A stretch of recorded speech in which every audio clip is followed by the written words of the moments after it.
Assalamualaikum warahmatullahi wabarakatuh. Perkenalkan, nama saya Viva Najla, jurusan Ilmu Kesehatan Masyarakat dari Fakultas Kesehatan Masyarakat Universitas Andalas. Saya dari kelompok 87 Radeon. Hari ini saya akan membahas tentang penyalahgunaan platform digital untuk melakukan kejahatan seksual. Apa saja bentuk-bentuk penyalahgunaan platform digital untuk melakukan kejahatan seksual? Yang pertama adalah spamming. Spamming yang termasuk dalam pelecehan seksual misalnya adalah memberikan pesan teks yang mengarah pada kata-kata tidak pantas bersifat seksual. Ada pula bentuknya visual seperti mengirimkan gambar atau video konten yang bersifat seksual. Kedua adalah pelecehan visual. Beberapa contoh pelecehan seksual secara visual dapat mencakup gambaran seksual eksplisit yang tidak diinginkan, eksibisionisme, dan lain-lain. Yang ketiga adalah pelecehan verbal.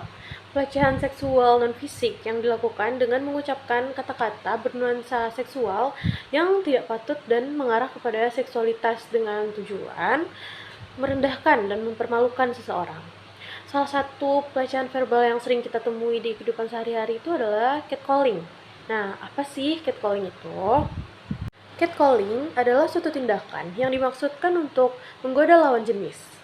Lebih dari itu, catcalling adalah tindakan yang biasa mengarah pada pelecehan seksual.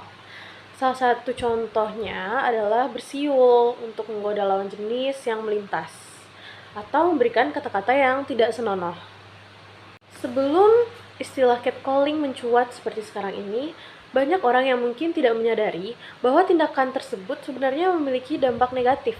Akan tetapi, belakangan banyak orang yang telah mengungkapkan keluhan mereka terkait perasaan yang tidak nyaman akibat menjadi sasaran catcalling. Yang selanjutnya adalah doxing. Nah, mungkin kita kurang familiar dengan doxing ini. Lalu, apa sih doxing itu?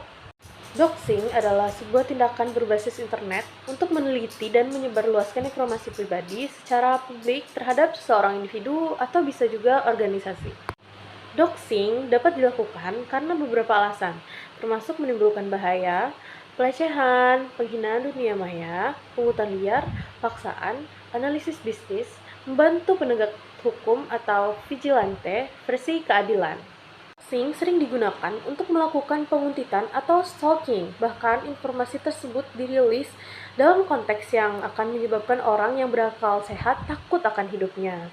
Untuk membedakan doxing dengan istilah lainnya, terletak pada niat jahat pelaku untuk mempublikasikan informasi pribadi tanpa persetujuan dan untuk konsumsi publik dengan maksud menyebabkan rasa malu, penghinaan, dan kerusakan yang mengancam target dan orang-orang sekitar target seperti keluarga, teman, dan orang tua target.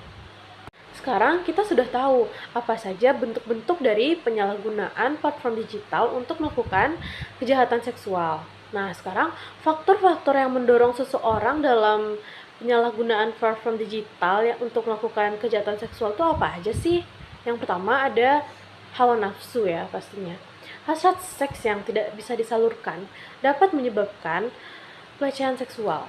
Pelaku menyalurkan nafsunya tersebut dengan melakukan pelecehan kepada korban. Faktor yang kedua adalah kekerasan seksual yang difasilitasi oleh teknologi.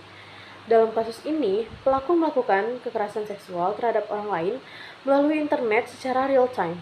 Interaksi ini berbayar dan eksklusif. Satu kasus terjadi di Aceh.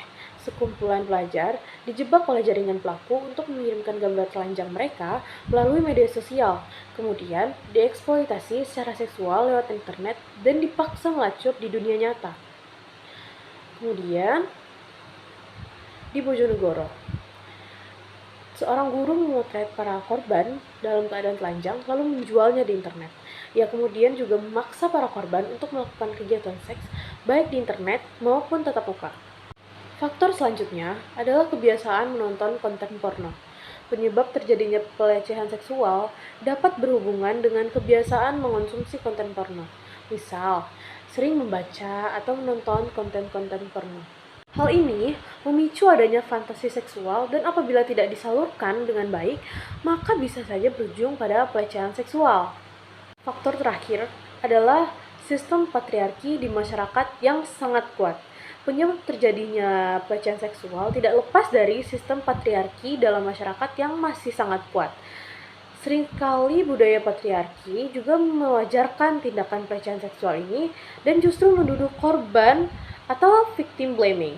Misalnya, dalam banyak kasus nih, seorang wanita dianggap mengundang tindakan pelecehan karena ia memakai pakaian terbuka. Sekarang, bagaimana kita agar terhindar dari kejahatan seksual melalui penyalahgunaan platform digital? Yang pertama adalah jangan pernah memberikan informasi pribadi kecuali kamu yakin itu aman. Ini merupakan salah satu peraturan penting dalam melindungi data pribadi. Saat ada pihak menghubungi via telepon atau email dan mengaku dari bank misalnya, pastikan orang itu memang berasal dari bank yang dimaksud. Kamu bisa memintanya menelpon kembali sementara kamu googling nomor telepon pihak tersebut. Kalau pakai nomor kantor atau nama si penelpon. Kalau tidak yakin juga, lebih baik blok saja nomornya. Yang kedua adalah memasang software antivirus dan anti malware yang bereputasi. Antivirus memberi perlindungan proaktif karena dapat mendeteksi dan mengingatkan jenis virus sehingga dapat mencegahnya datang di masa mendatang. Perangkat antivirus memungkinkan kamu men-scan, mendeteksi, dan menghapus file mencurigakan termasuk melindungi komputer dan data dari cybercrime. Yang juga kalah penting, pastikan antivirus selalu diupdate untuk mendapatkan proteksi terbaik. Cara selanjutnya adalah usahakan untuk tidak menggunakan password yang sama untuk banyak akun.